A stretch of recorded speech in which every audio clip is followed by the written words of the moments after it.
Lepo zdrav želim, Roman Rasulnik, moje ime.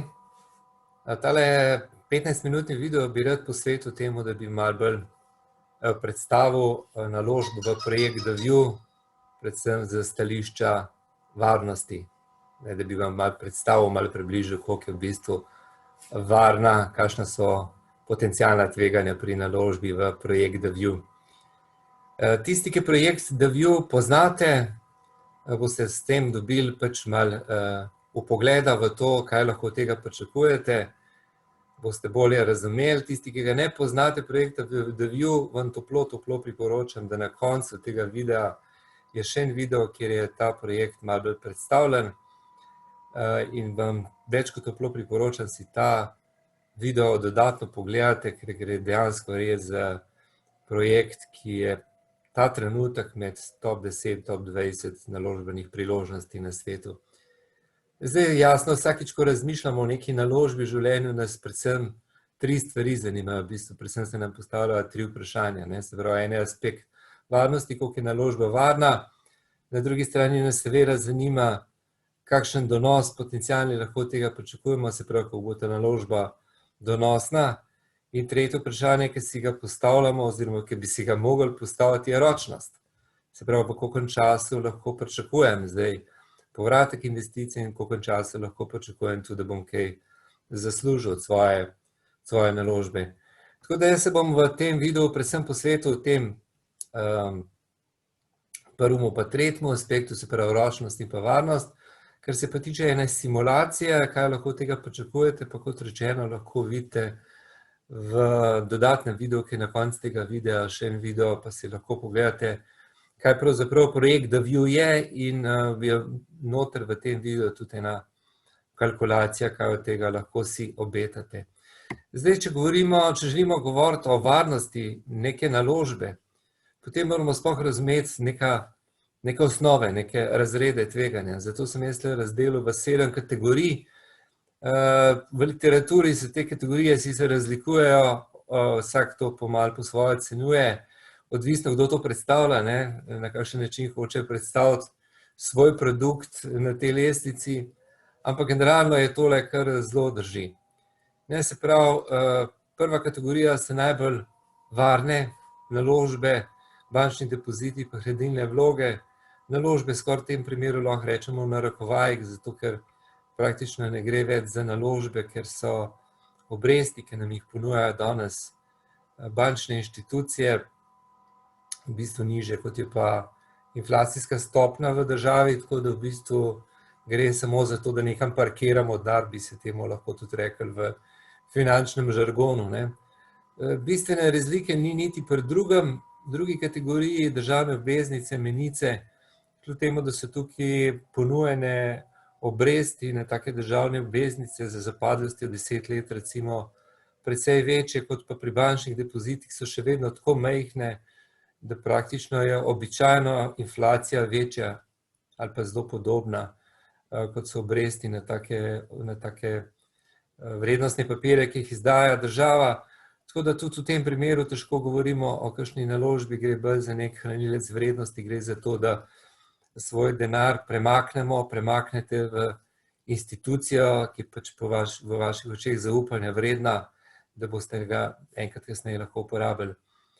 Na tretjem mestu je zlato, napisal sem tukaj ne brez razloga fizično zlato, zato ker če že razmišljate o zlatu, vam absolutno toplo priporočam, da imate zlato fizično, da kupujete zlato fizično, ne kakršnikoli papirnati obliki, ker to je spet ta papirnat zlato je sploh ena čist druga zgodba za kakšen drug video, ampak dejstvo je, da ravno ta papirnat zlato je vplival močno na to, da cena zlata kljub drugačnim napovedim že 10 let praktično v enem kanalu se giblje. Ne bom rekel, da je skozi ista, ampak eksperti stalno napovedujejo, kako bo cena skočila v nebo zlatu, in se to ne zgodi in se zaradi teh manipulacij s papirnatim zlatom tudi zelo verjetno še kmalu ne bo zgodila.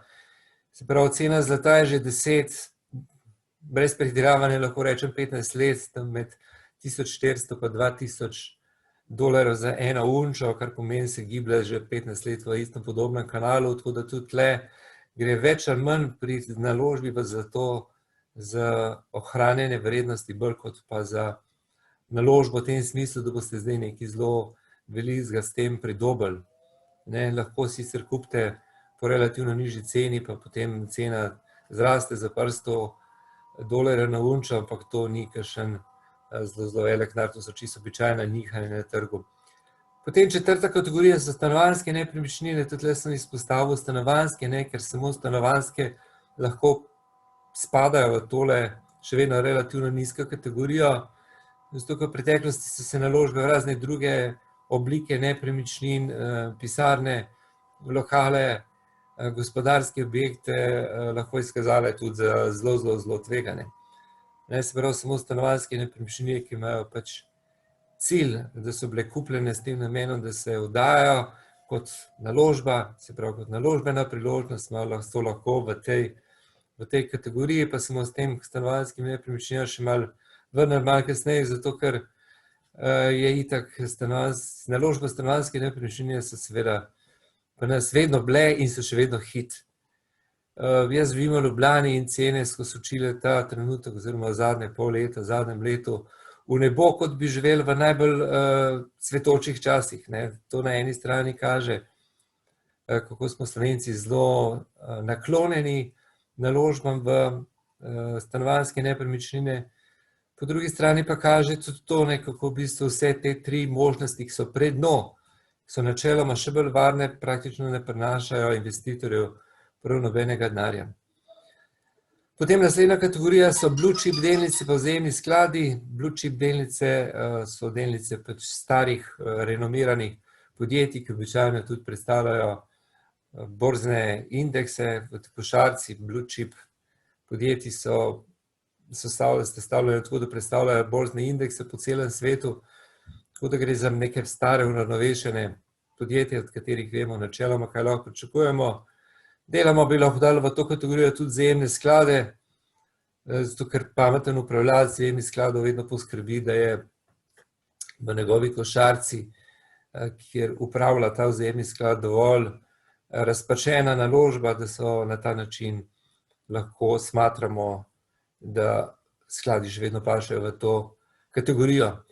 Potem naslednja, zdaj pa že kar bistveno bolj, bom rekel, tvegana naložba so crowdfunding projekti, se pravi naložbe potem v start-up podjetja, kjer investirate praktično lahko v poslovni načrt, v poslovno idejo podjetja, lahko kot angelski investitor, lahko kot solastnik podjetja tega, lahko s kakšno drugo obliko partnerstva. In sedma najvišja kategorija so pa terminske pogodbe, opcije, hedge skladi in pa forex.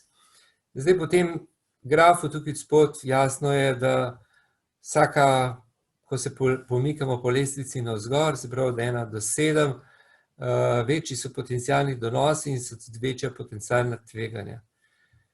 Vsi od nas pa imamo vse en delček tele stranke iz te anekdote, ki vam bom povedal, se pravi vsi imamo vse delček tega spirita, ki ga ima ta stranka, ki pride k borznemu posredniku in reče: jaz popolnoma razumem borzni trg, da grejo delnice gor, dol, ampak dragi moj borzni posrednik, jaz bi želel kupiti samo tiste delnice, ki grejo gor. Kakorkoli je ta zgodba smešna, vsi imamo en delček tega v sebi in ravno temu je namenjen ta video, da v bistvu bolj razumete, kakšne so sploh generalna tveganja, kaj v bistvu sploh tveganje pomeni, kako se jih menedžira in kje od tega je zdaj pravzaprav projekt The View. Projekt The View sicer spada načeloma v kategorijo 6, se pravi v crowdfunding.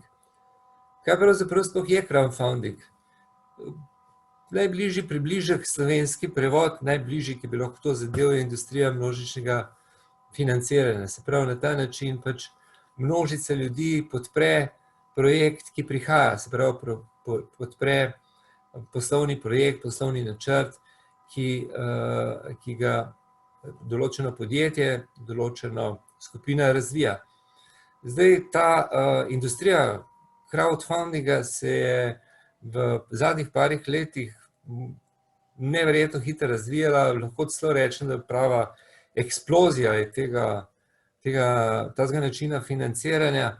Zato obstajajo različni in poslovni in socialni vzroki, ne bi se zdaj preveč spuščal predaleč na tej točki, ampak dejstvo je, da ta sektor blazno hitro raste in je samo v letošnjem letu se pričakuje, da bo se v ta sektor steklo 114 milijard ameriških dolarjev. Se pravi, gre za en zelo popularen, zelo, bom rekel, hitro rastoč način, kako lahko množica ljudi, kako lahko nekdo, ki je, bom rekel, običajni smrtnik, če se smem tako izraziti, ne da bi pri tem kaj slabega mislil, lahko svojo udeležbo participira pri dobrih poslovnih idejah, ponovadi so to kakšne bolj tehnološke zadeve. Ni pa vedno bilo temu tako.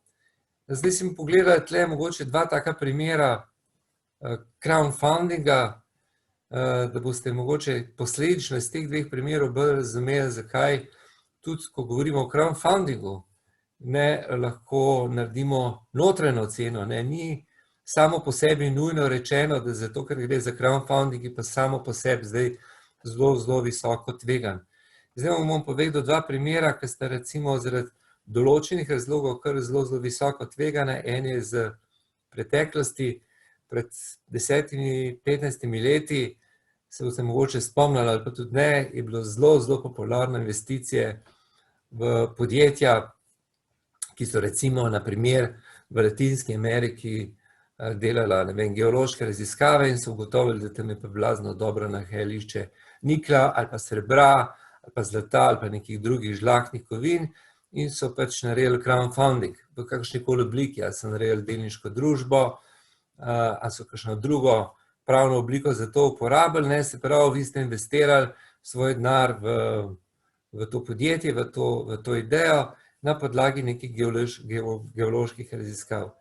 Se pravi, v tem primeru je pač statistika bila sila žalostna, bom rekel, ne, zato ker je večina teh projektov padla v vodo zaradi sila različnih razlogov, zaradi podjetij, predvsem pa zaradi tega, ker je to tak način ali pa tak projekt ali pa tak izdelek ali pa investicija v tako branžo sila rizična tudi z drugih razlogov. Ne, se pravi, ko vi najdete neko naravno dobrino v državi, ki jo mogoče stalno poznate, ne, neka zdaj švedska firma pride zdaj vrtati v vrtine v Venezuelo ali pa ne vem, v Ekvador in tako naprej, ne, se pravi, država zelo hitro lahko z neko svojo zakonodajo, z nekimi svojimi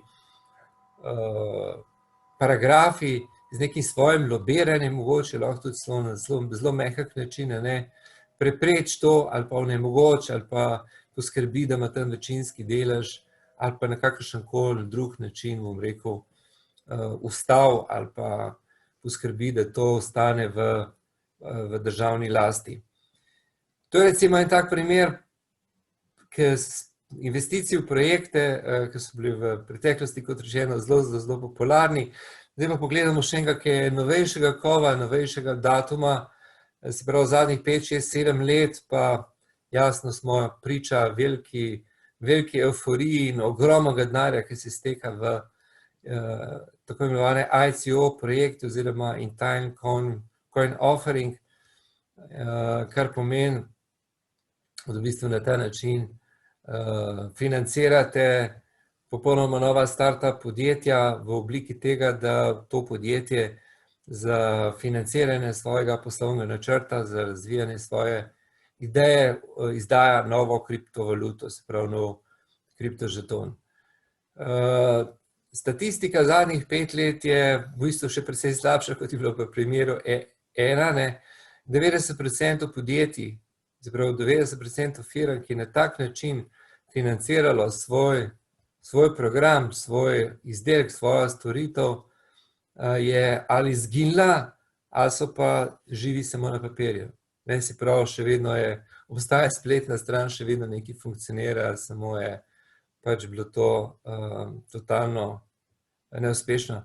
Zdaj, kaj so razlogi v tem drugem primeru?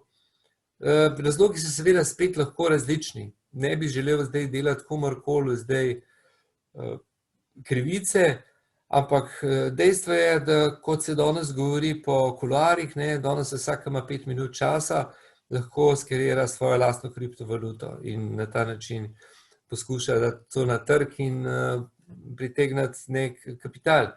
To so lahko ljudje, ki imajo ali slab namen, ali pa mogoče, jaz sicer verjamem v človeško dobro, verjamem, da se večina podjetij ne odpira zaradi tega, da bi imele kakšen slab namen, ampak pogosto gre tudi za ljudi, ki nimajo, ne vem, niti poslovnih izkušenj, niti finančne izobrazbe, so premladi, nimajo nobenega backgrounda, nimajo nobenega supporta, se pravi, vi za neko veliko idejo, danes boste nekaj vezga naredili, morate imeti tudi določene socialne kroge, morate imeti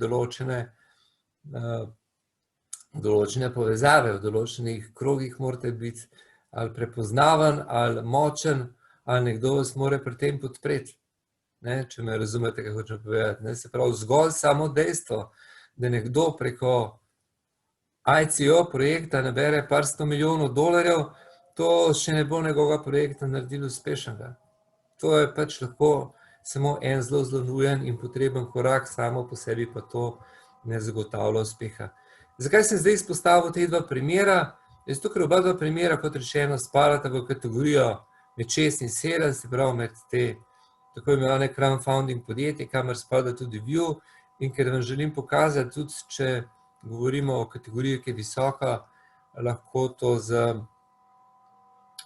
eno oceno, ki vam jo bom zdaj povedal na kratko, to oceno spustimo niže, iz 6 niže navzdol. Ok, se pravi, ko govorimo o projektu The View, govorimo o podjetju, ki je stabilno z resursi, s tehnologijo in z dolgoročno strategijo.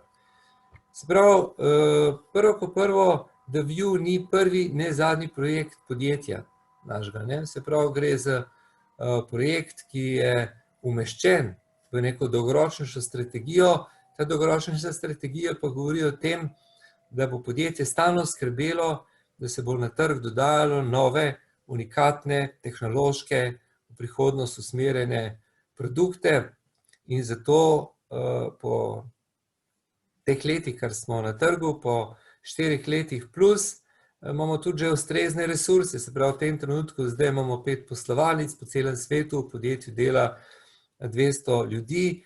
Se pravi, vse tole, kar vam govorim, bi se dogajalo naprej, bi se ta projekt razvil, vsi naši ostali produkti, vsi ostali naši projekti, ne glede na projekt The View.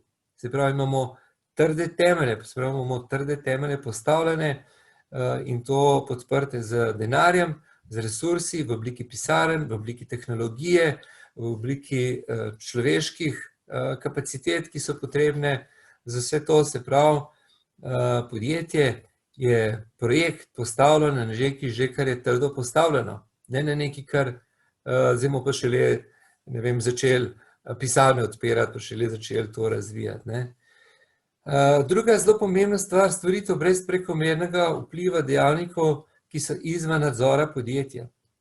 Zdaj vas bom še enkrat spomnil na financiranje teh domnevnih rudnikov, ki naj bi se zgodili v Latinski Ameriki. Zato sem vam povedal ravno tak primer. Se pravi, tam tak projekt, investicija v tako branžo je kar dosti podvržena nekim dejavnikom, ki so izven nadzora tega podjetja, ki je s tem začel, za razliko od projekta The View, kjer praktično jaz ne vidim nobene možnosti, da bi lahko neka država z neko svojo regulativo ali pa z nekim svojo zakonodajo kakorkoli upočasnevala ali pa celo onemogočila tako krasno zamisel, kot jo ima projekt The View. Integriteta in poslovna etika menedžmenta, to je stvar, ki jo jaz sicer osebno poznam. Za tiste, ki ne poznate našega podjetja, vas seveda vabim, da si pogledate kakšen posnetek z lastniki, da boste razumeli, da gre za podjetje, ki ima zelo, zelo visoke standarde, kar se tiče poslovanja. Podjetje bistveno manj govori, kot pa dela, se pravi, bistveno več stalno dostavljamo na trg, kot pa govorimo, kar se bo. Zelo pomembno je, ko govorimo o trgu, da je trg brez limita.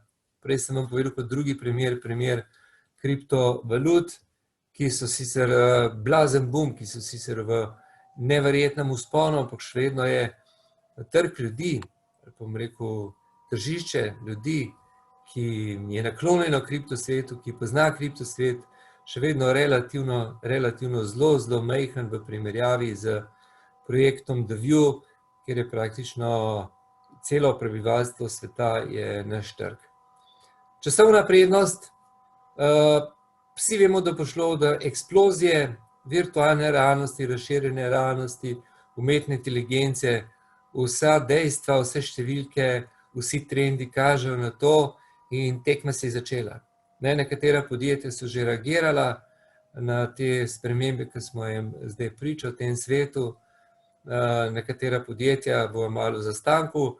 Naša ima siguren prednost v tem smislu, ker imamo veliko skupnost, ker se bo določene države, kjer lahko investiramo zelo hitro zaprle, tako da jaz računam, da bo že letos veliko tega narejenega, predvsem pa drugo leto. Se pravi, že s samim dejstvom, da nas je že danes veliko, da je prodaja gre odlično, smo v neki časovni prednosti, neodvisno od tega, da zdaj neka podjetja pa neke institucije že same pripravljajo to virtualno realnost prostora, glede na možnosti, ki jih ponuja virtualna realnost prostora, je več kot dovolj in verjamem, da z načinom, s kakršnim smo se pač mi lotili tega, imamo lahko v prihodnosti ogromen tržni delež, kar seveda pomeni za investitorje velik donos. In pa zadnja stvar za danes, kratkoročnost. Rekel sem na začetku, da se bomo čisto na koncu še enkrat vrnili k nepremičninam. Nepremičnine v bistvu so, če se spomnite te lestvice od 1 do 7, sem jih tam postavil na številko 4. Kar je zanimivo pri vsem tem je, da v bistvu od 4 naprej so šele kategorije nepremičnin, kjer sploh imate kakšenkoli donos. Pogovarjali smo se o bančnih depozitih, v menicah, v obveznicah, o zlatu, praktično vsi ti so zgolj hranilci vrednosti. Se pravi, šele kategorija 4 pa dejansko res prinese donos, v primeru, da recimo govorimo o naložbi v stanovanjsko nepremičnino, ki jo kupite s ciljem, da boste oddajali. Ne, če v Ljubljani danes kupite manjše dvosobno stanovanje za 150 tisoč evrov, pa vam moram povedati, da boste težko danes dobili za 150 tisoč evrov manjše dvosobno stanovanje in ga oddajate za 500 evrov, recimo, boste porabili 25 let, da boste dobili dan nazaj. Se pravi, iz stališča ročnosti je to, kar bom rekel, neracionalna naložba. Jaz vem, da ljudje vedno rečejo, ja, seveda, ampak potem na koncu stanovanje še vedno ostane. Meni, kar je absolutno seveda resnica, na koncu stanovanje še vedno lahko prodate, ampak po drugi strani velja tudi za to, za karkoli drugega. Se pravi, tudi pri projektu The View, šeri ostanejo vam. Se pravi, lahko jih uporabite, lahko jih dobivate donose do smrti, lahko jih prenesete na drugo osebo, lahko jih podedujejo vaši zanamci in bojo spet dobivali donose od tega. Se pravi, ročnost je 10-krat krajša, zato ker tisto, kar jaz pričakujem od projekta The View, glede na roadmap, ki ga imamo, glede na poslovni načrt, ki ga imamo, da bo za razliko od 25 let, 2 let pa pol, približno, da boste dobili to investicijo povrnjeno, oziroma da bo že prvi plus tudi na vašem računu.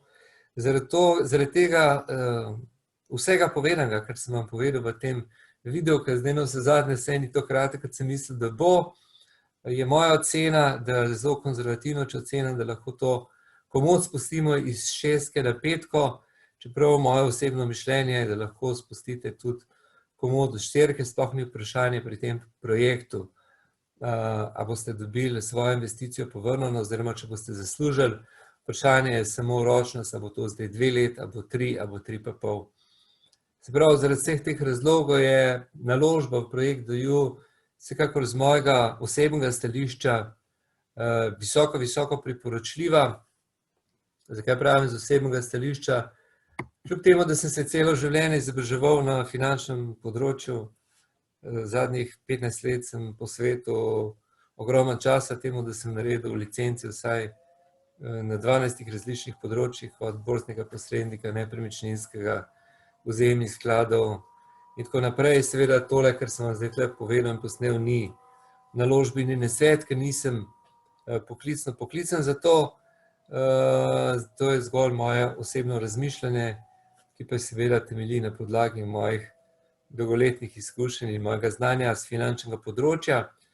Tako da obrnite se na ljudi, ki so vam podelili ta video za dodatne informacije, oziroma pogledajte si še ta posnetek o projektu The View in želim vam vse dobro in dobrih odločitev v življenju. Lep pozdrav, čao.